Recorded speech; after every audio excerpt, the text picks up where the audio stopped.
નમસ્તે વિદ્યાર્થીઓ. ધોરણ 8માં ગણિત વિષયની અંદર વર્ગ અને વર્ગમૂળ વિશે આજે આપણે સમજવાના છીએ.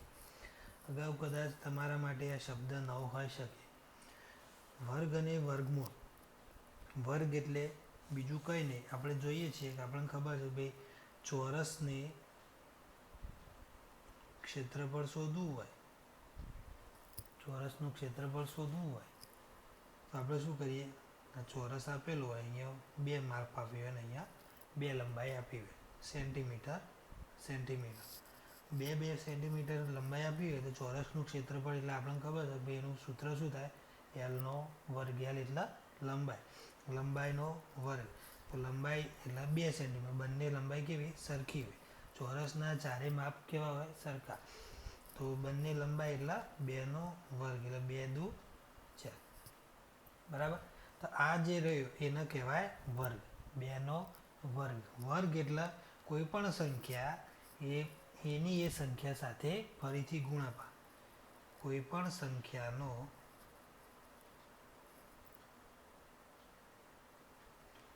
તે જ સંખ્યા સાથે ગુણાકાર એટલે બીજું કંઈ નહીં પણ વર્ગ. ધારો કે આપણે લખવું હોય કે 3નો વર્ગ તો શું થાય? 3 ગુણ્યા 3. અહીંયા લખીએ કે 3નો વર્ગ તો શું થાય? 3 ગુણ્યા 3 બરાબર 9. એવી રીતે 6 લખવું હોય, 6નો વર્ગ તો શું થાય? 6 ગુણ્યા 6 તો 6 થાય 36. આ થઈ વર્ગની વાત. બરાબર. આને કહેવાય વર્ગ.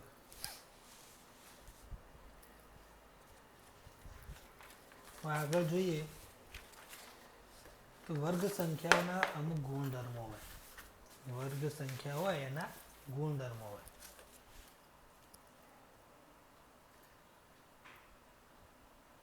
તો આપણે વર્ગ સંખ્યા હોય એના ગુણધર્મો કયા કયા હોઈ શકે? તો આપણે ગુણધર્મ એટલે કે વર્ગ સંખ્યા છે કે નહીં એને શોધવી હોય તો સરળતાથી આપણે કેવી રીતે શોધી શકીએ? તો તમે જુઓ કે ચોપડીની અંદર એક કોષ્ટક આપેલું છે.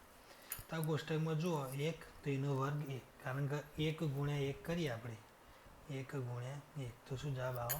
1 જ જવાબ આવે.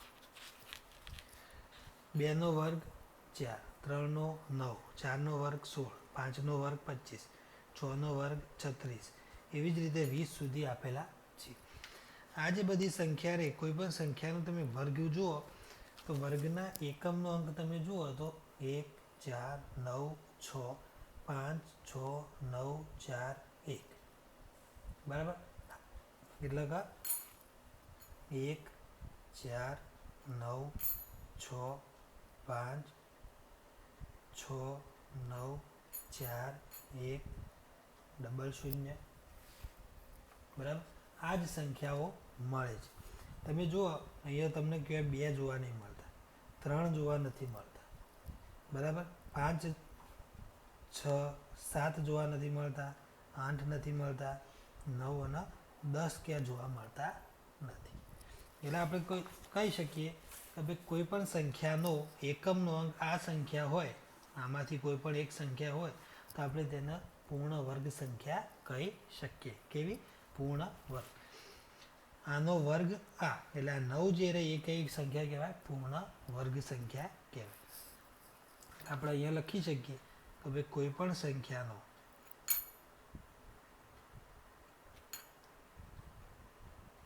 એકમનો અંક 1, 4, 9, 6, 5, 0 હોય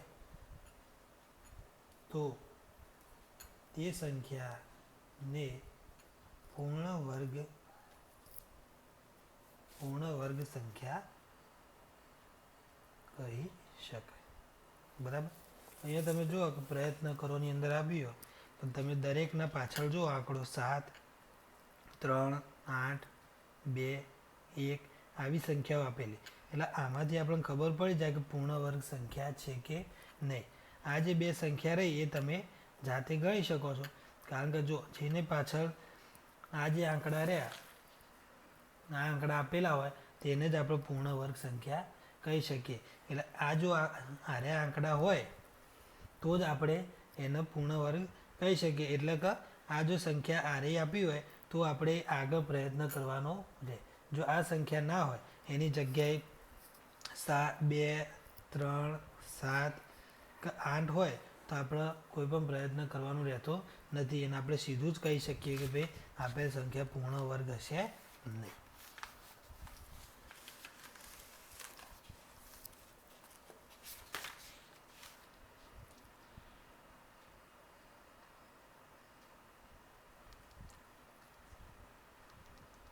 પછી જુઓ મિત્રો, કોઈ પણ શૂન્યવાળી સંખ્યા હોય, ધારો કે આપણે લખીએ કે ભાઈ 10નો વર્ગ, તો કોઈ પણ શૂન્યવાળી સંખ્યા હોય એનો વર્ગ કરીએ તો આપણને 2 શૂન્ય મળે. 1નો વર્ગ 1 અને શૂન્યનો વર્ગ 2 શૂન્ય, બરાબર. 1નો વર્ગ કરીએ તો 1, એટલે 10 ગુણ્યા 10 કરો તમે તો જવાબ શું આવે? 100. એવી જ રીતે 20 લઈએ તો 20નો વર્ગ 2 દુ 4 અને પાછળ 2 શૂન્ય, બરાબર. એટલે એ પણ આપણે જોવાનું કે કોઈ પણ સંખ્યા આપણને આપી હોય ને એમ કહે કે ભાઈ પૂર્ણ વર્ગ છે કે નહીં, તો જો પાછળ શૂન્ય જે હોય એ કેવા હોય? બેકી સંખ્યામાં હોવા જોઈએ. બેકી સંખ્યામાં હોય તો આપણે પૂર્ણ વર્ગ શોધી શકીએ. જેમ કે અહીંયા હું વાત કરું ભાઈ 10નો વર્ગ 100, તો 2 શૂન્ય આવી. 20નો વર્ગ 400, તો 2 શૂન્ય આવી. 100નો વર્ગ, તો બેકી સંખ્યામાં શૂન્ય આવી. 4 શૂન્ય એટલે બેકી સંખ્યામાં શૂન્ય. એટલે બેકી સંખ્યામાં હોવી જો શૂન્ય કેવી હોવી જો? બેકી સંખ્યાની અંદર હોવી જો. હું એમ કહું કે ભાઈ આ પૂર્ણ વર્ગ સંખ્યા છે, અહીંયા એમ કહું કે ભાઈ 1000 એ પૂર્ણ વર્ગ સંખ્યા છે, નથી. કેમ? કારણ કે 3 શૂન્ય, 3 શૂન્ય એટલે એકી સંખ્યા આવે. તો એકી સંખ્યાની જો શૂન્ય હોય તો આપણે એનો પૂર્ણ વર્ગ કહી શકીએ નહીં, બરાબર.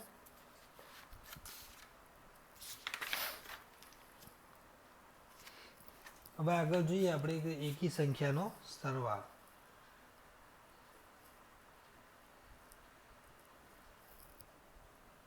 એકી સંખ્યાનો સરવાળો, તો એકી સંખ્યાના સરવાળાને જોઈએ તો 1 + 3 + 5 + 7, હું આટલું લખું અને તમને એમ કહું કે સરવાળો કહો તો તમારે કાં તો વેઢા ગણવા પડે, કાં તો આપણે ચોપડીની અંદર 1 + 3 + 5 + 7 આવી રીતે કરવું પડે. પણ આ ના કરવું હોય તો આપણે શું કરવાનું? એકી સંખ્યાની જ્યારે વાત આવે તો 1, 2, 3 ને 4, તો 4નો વર્ગ બરાબર શું?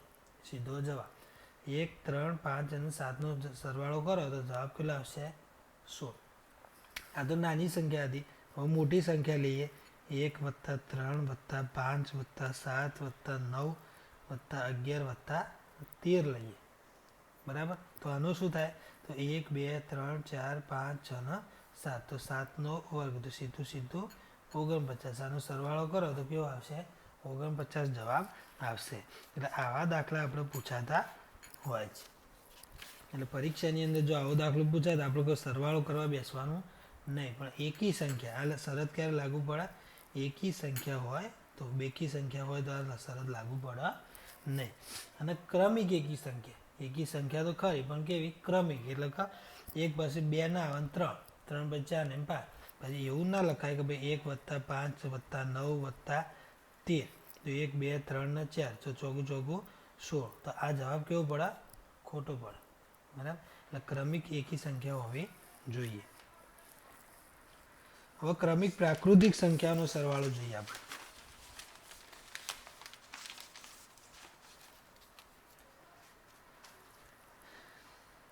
ક્રમિક પ્રાકૃતિક સંખ્યાનો સરવાળો, બરાબર. તો 3નો વર્ગ બરાબર 9 થાય. તો 9 એ 4 + 5નો સરવાળો. કેવી રીતે? તો આપણે એક સૂત્ર ક્રમિક શોધવી હોય તો 3નો વર્ગ, એટલે કે 3નો હું n કહું તો nનો વર્ગ - 1 ભાગ્યા 2 અને nનો વર્ગ વત્તા 1 ભાગ્યા 2. એની જગ્યાએ કોઈ પણ જે સંખ્યા આપી હોય લઈ શકાય. તો 3નો વર્ગ - 1 ભાગ્યા 2, તો 3 તારી 9 - 1, ભાગ્યા 2. તો 9 માં 1 જાય તો 8. 8 ભાગ્યા 2 બરાબર 4. આવી ગયું 4. આ જવાબ આવી રીતે. અને 5 ને તમે કરો એટલે 9 વત્તા 1 ભાગ્યા 2.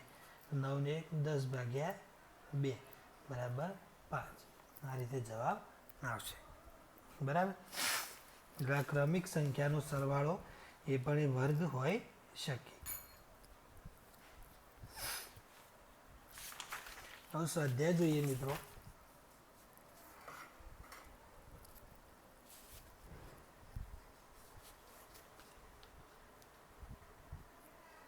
સ્વાધ્યાય 6.1.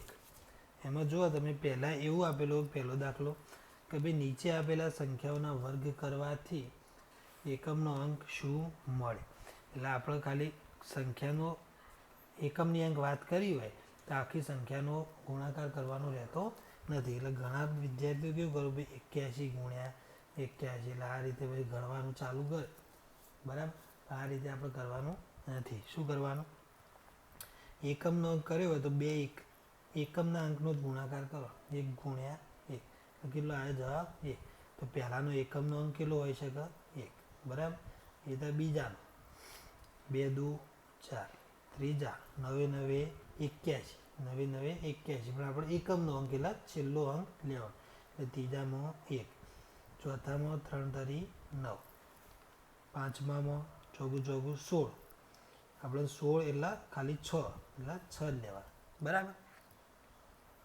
એટલે આ રીતે થશે. એટલે આગળના દાખલા તમારે એ રીતે ગણવાના રહેશે.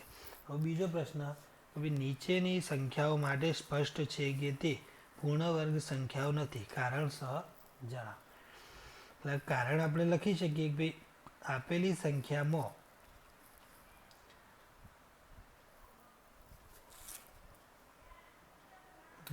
સંખ્યામાં કોઈ પણ સંખ્યાનો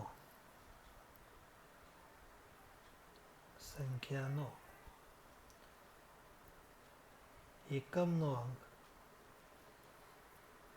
એ વર્ગની શરત મુજબનો નથી. બરાબર. એટલે આપણે આગળ જોઈએ કે ભાઈ એકમનો અંક કેવો હોઈ શકે. જો તમને બતાવી દઈએ. જો કોઈ પણ સંખ્યાનો એકમનો અંક કયો હોઈ શકે? 1 4 9 6 5 કાં તો 00.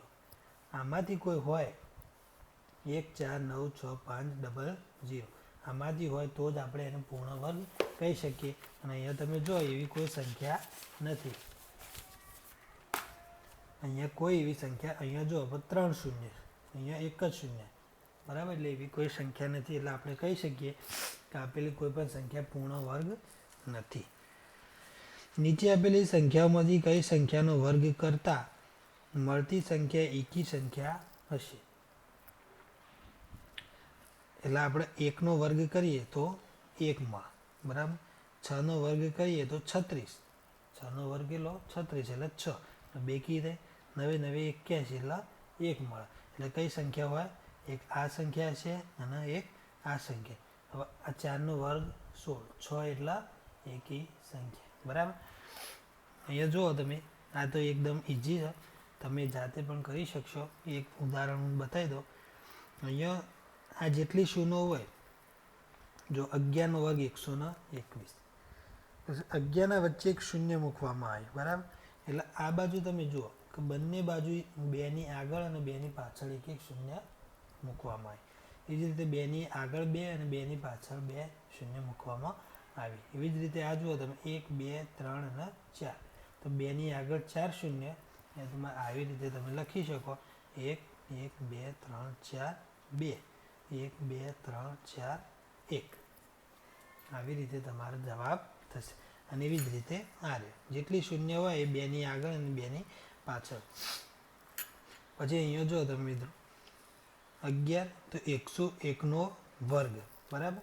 તો 10 20 1 એટલે કે 10,201 જવાબ આવે. અહીંયા તમે જુઓ કે ભાઈ અહીંયા 2 શૂન્ય જોડે અને અહીંયા શું કર્યું? 10,101નો વર્ગ એટલે શું થયું? 10 20 30 20 1. બરાબર. તો અહીંયા જવાબ શું થશે? 10, 20, 30, 40, 30, 20, 1. આવો જવાબ થશે. અને અહીંયા જુઓ 50 છે, 40 અને અહીંયા 50 છે. તો આ જે 10, 10, 10, 1 હતું, તો એક 10 વધી જશે. 10, 10, 10, 10, 1નો વર્ગ. બરાબર. એટલે આ રીતે જવાબ થશે. અહીંયા જો ખૂટતી સંખ્યા શોધવાની છે એ તમે જાતે કરી શકશો. જો તમને કહું, બે દાખલા હું તમને શીખવાડી દઉં. 1નો વર્ગ વત્તા 2નો વર્ગ વત્તા 2નો વર્ગ બરાબર 3નો વર્ગ. 1નો વર્ગ કેટલો થાય? 1 વત્તા 2નો વર્ગ 4, 2નો વર્ગ 4 બરાબર. જવાબ શું થાય? 4 ને 4 8 ને 1 9. તો 9 કોનો વર્ગ હોય? 3નો વર્ગ. બરાબર. એવી જ રીતે આગળ જોઈએ. 2નો વર્ગ વત્તા 3નો વર્ગ વત્તા 6નો વર્ગ બરાબર 7નો વર્ગ. તો 2નો વર્ગ 4 વત્તા 3નો વર્ગ 3 તારી 9 વત્તા 6 6 36. આ ત્રણેયનો સરવાળો કરીએ એટલે શું જવાબ આવે? 49. 49 કોનો વર્ગ? 7નો વર્ગ 49. બરાબર. 7નો વર્ગ 49. એટલે આ જે દાખલા રહે તમારે એ રીતે શોધવાના હશે. અહીંયા જુઓ તમે 5નો વર્ગ, એક ગણવો તો ગણી લઈએ આપણે. 5નો વર્ગ વત્તા ખાલી જગ્યાનો વર્ગ વત્તા 30નો વર્ગ બરાબર 31નો વર્ગ. આવી રીતે આપેલો. 5નો વર્ગ કેટલો થાય? 25 વત્તા ખાલી જગ્યાનો વર્ગ વત્તા 30નો વર્ગ 3 તારી 9 એટલે 2 શૂન્ય એટલે 900. અહીંયા 31નો વર્ગ એટલે આપણે ગુણાકાર કરીએ. 31 ગુણ્યા 31 શૂન્ય 9.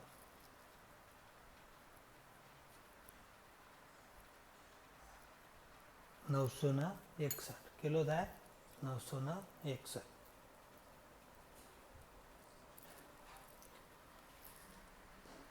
અહીંયા 961 જવાબ લાવવો હોય તો શું કરવું પડે?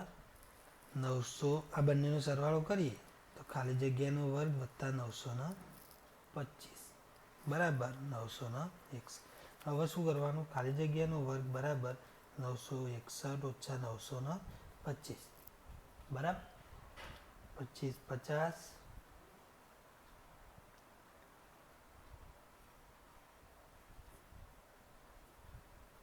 36. અહીંયા શું આવા? જવાબ કેટલો આવા? 36.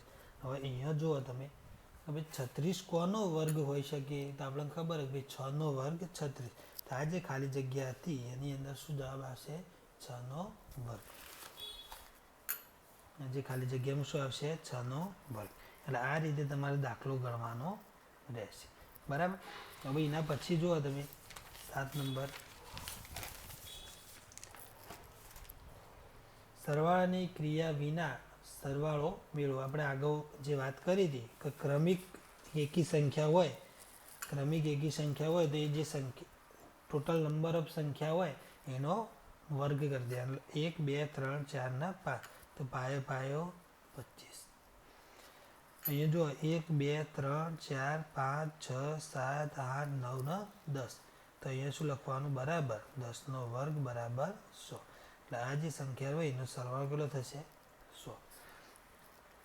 1 2 3 4 5 6 7 8 9 10 11 ને 12. તો 12નો વર્ગ એટલે 144.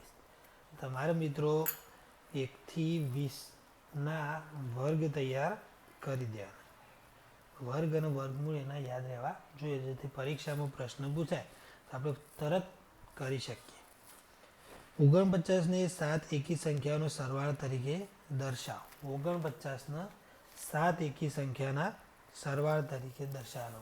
તો આપણે લખીએ અહીંયા 49ને 7 એકી સંખ્યાના સરવાળા તરીકે. તો કેવી રીતે લખવાનું? 1 + 3 + 5 + 7 + 9 11.